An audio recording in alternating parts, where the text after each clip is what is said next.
YouTube,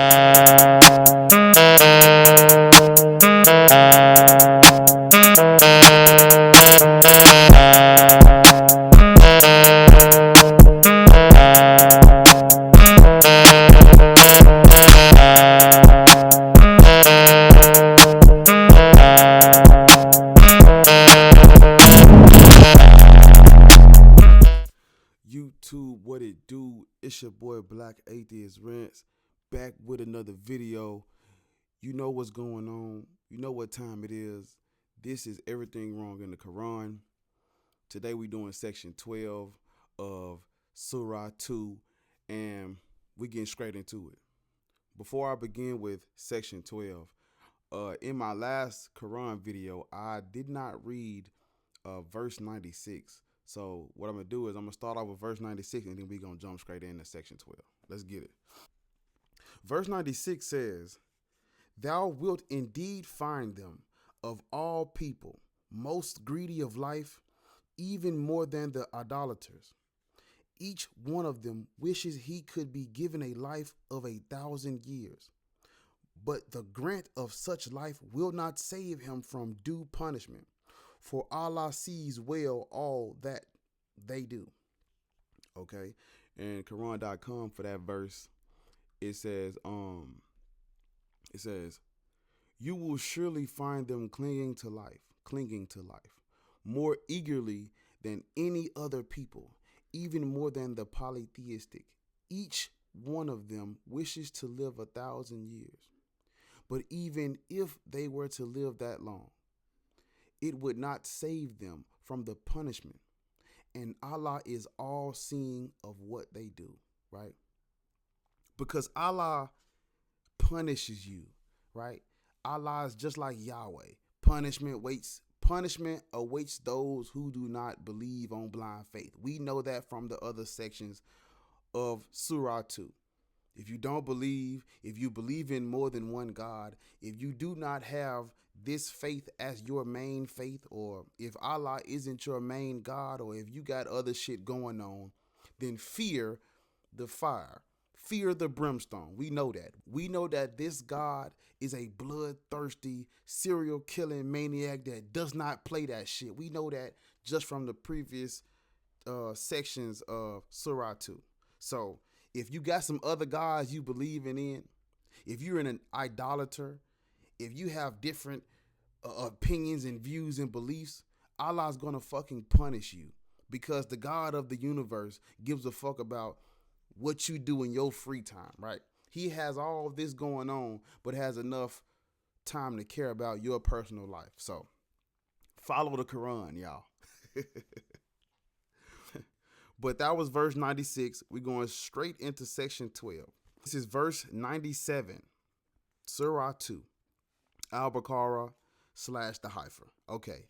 It says, "Say, whoever is an enemy to Gabriel, for he brings down the revelation to thy heart by Allah's will, a confirmation of what went before, and guidance and glad tidings for those who believe."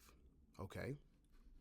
Quran.com says, "Say, O Prophet, whoever is an enemy to Gabriel should know that he revealed this Quran to your heart by Allah's will, confirming what came before it, a guide and good news for the believers," right? So basically what I'm getting from that is everything in this book comes from Allah. This is Allah's will. So every verse we've touched on thus far that we found as sick and twisted and disturbing, that is Allah's will. All of the verses about threatening you for not having blind faith, all of the verses about those who reject the signs, all of the verses about the polytheist, the idolater, the non-believer, the disbeliever, the blasphemer, your ass is grass. All of this comes from Allah. This is Allah's will. So get the fuck on board, right? We need to put all this other shit down. Let's stop playing. Let's put fear above everything else. We need to be so scared of what Allah is going to do to us that we must follow Allah's will that was brought down by Gabriel. That's what we need to do, right? Let fear control us, right? Let the threats control us. Let the ignorance of the unknown control us, and let's just follow Allah's will regardless of what that looks like. Let's do exactly what this book says verbatim. Anyone with me? Any takers? Any fucking takers, huh? Let's keep going.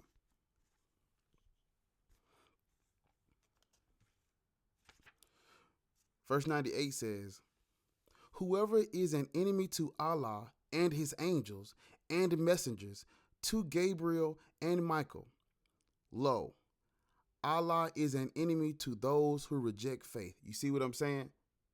You see what I'm saying? Allah, the people who wrote this book, they want us to believe in this shit on faith because we don't have no concrete evidence. We don't have objective, verifiable, 100% across the board, universal answers. So the way they get around that is, well, if you don't believe in this shit, if you reject the faith, then we just gonna threaten you. We're gonna put a lot of fear mongering, and we're gonna put a lot of scare tactics in the book. And those who aren't strong-willed, those who can't seem to think for themselves, those who are indoctrinated, those who let the fear control them, we gonna get their ass with these pages, with these verses. But you cannot let your fear control you. When this book says Allah is an enemy to those who reject faith, what the fuck that's supposed to mean? Okay, what am I supposed to do with that? Because if you're an enemy to those who reject faith, if I did put my faith in Allah, what would happen? What would change? What would be the benefit? What am I guaranteed? What are my people guaranteed? What could I take this faith and do all by its own? What could I take my faith in Allah and do out here in this world, where I just pray to Allah and it happens? Fucking nothing. This is just like Christianity. This is just like the Bible. Anything good that I want to happen, I gotta do it. So me putting my faith in Allah, it does not help no fucking body. You know, the Quran is big on, it makes sure it lets you know what is the penalty for rejecting the faith. What can you guarantee me for accepting the faith, though, Allah? What are my people 100% guaranteed across the fucking board if we put everything down and follow this book? What can you promise me? Will my life get better? Will the starving children get food and water and shelter? Come on, y'all know how black atheists get about this shit. No, because the book says, it says, Allah is an enemy to those who reject faith. You got punishments awaiting you. Bad things are going to happen to you if you reject this faith. Your life is at risk if you don't believe in this God. So what is the benefits then? Give me the incentive. You gave me the punishment. You gave me what could happen to me if I reject it. Now let me hear the other side of it. I want to hear the incentives. What are we guaranteed across the board, universally, 100%? That's what I want to know. Let's keep going. Y'all know how y'all know how I get my bullshit me to get the going off. We 3 verses in. Come on now, talk to me. It's black. Am I tripping? I feel like I'm not tripping. You let me know if I'm tripping, because I don't think I'm tripping. I know I ain't crazy. I know how to fucking read, and this don't make sense. Verse 99 says, we, once again, here we go. Allah referred to as we have sent down to thee manifest signs, and none reject them but those who are perverse. Let me see what that verse says on Quran.com. That verse on Quran.com says, indeed, we have sent down to you, O prophet, clear revelations, but none will deny them except the rebellious. Okay, that's right. We are rebelling against things that cause harm. We are rebelling against things that don't make fucking sense inside of reality. We are rebelling against things that do not serve us a 100% universal benefit to the whole group. We're not individuals. We are a team. We are a group. So you're right. If I read some shit and they trying to single me out, they trying to divide us, no. If you're going to promise me something, you got to give it to the whole group, or I don't want it. All the blessings, all the covering, all the grace, all the mercy. I need a game plan for the whole team. I need a care package for the whole group, or we can't. Oh, damn right, I'm gonna rebel. Damn right, I'm gonna say no. I'm straight. I don't want that faith. Why you don't want to? Why do you reject Allah? Because Allah is not for the whole clan. I need the whole group taken care of. I need everybody to be straight. I have not found a religion that can do that. No religion thus far has satisfied my taste and my hunger for world peace.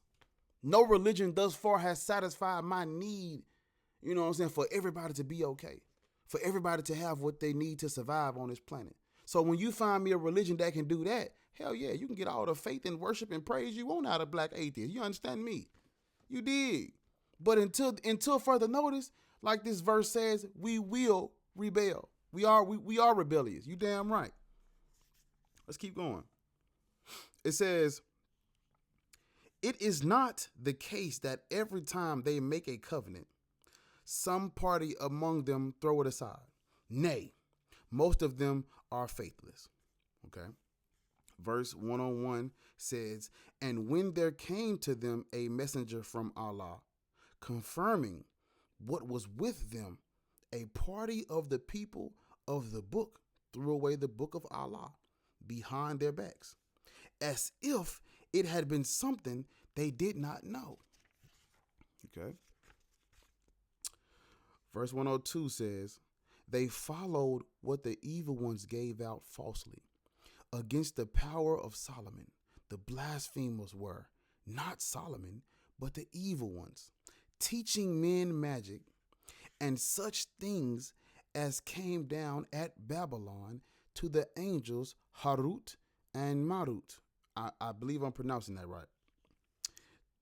Came down at Babylon to the angels Harut and Marut.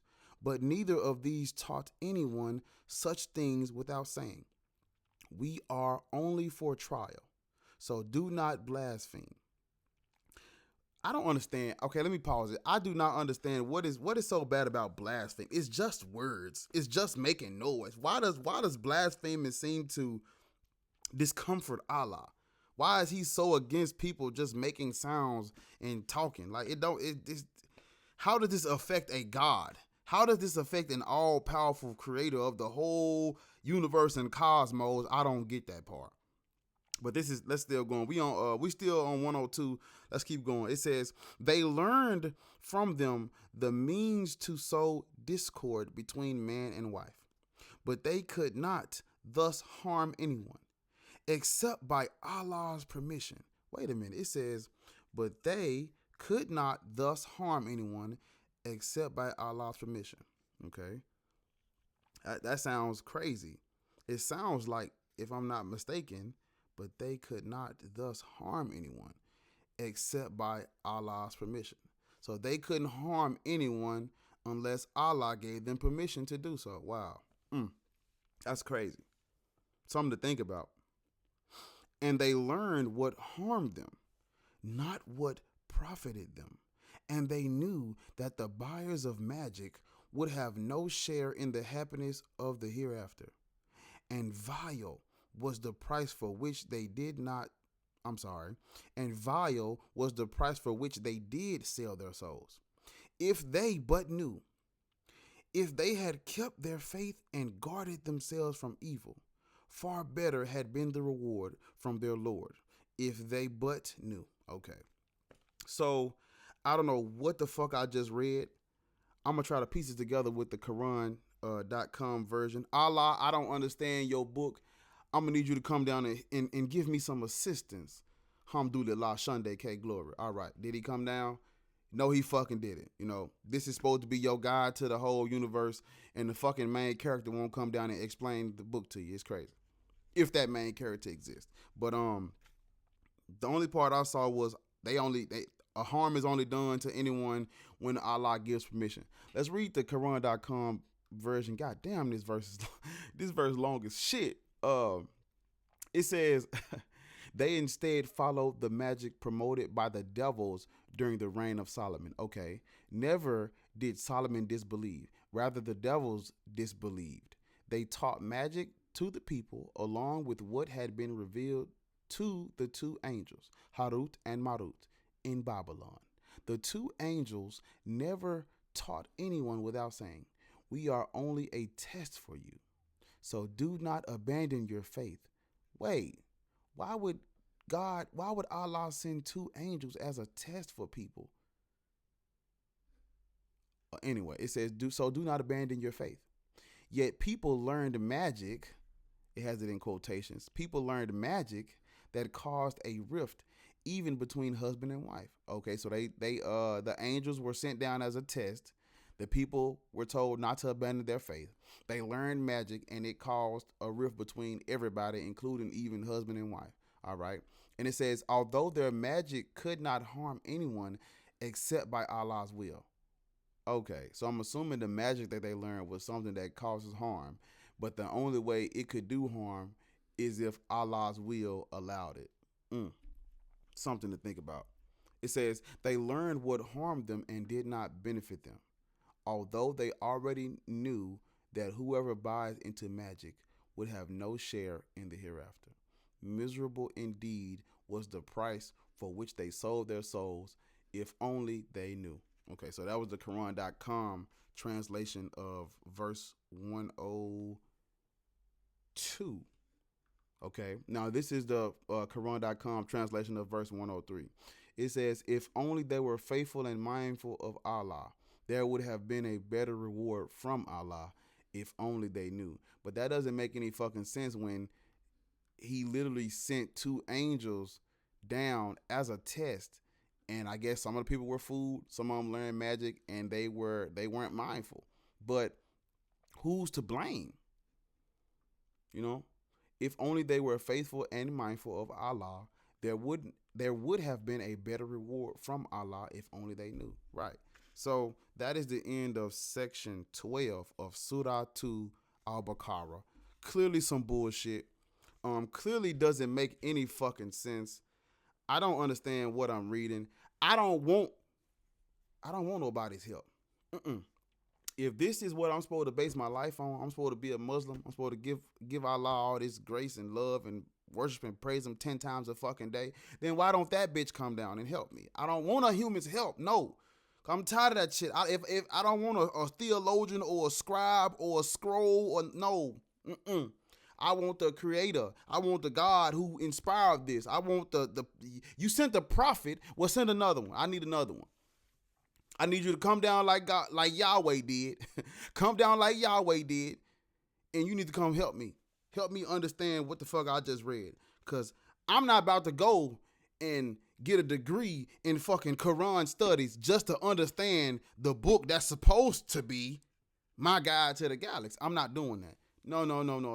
If you allow them to translate your book in this manner, if you allow them to make this website translating your inspired words, I don't fucking know. This is the last revelation or whatever the fuck the Quran is supposed to be.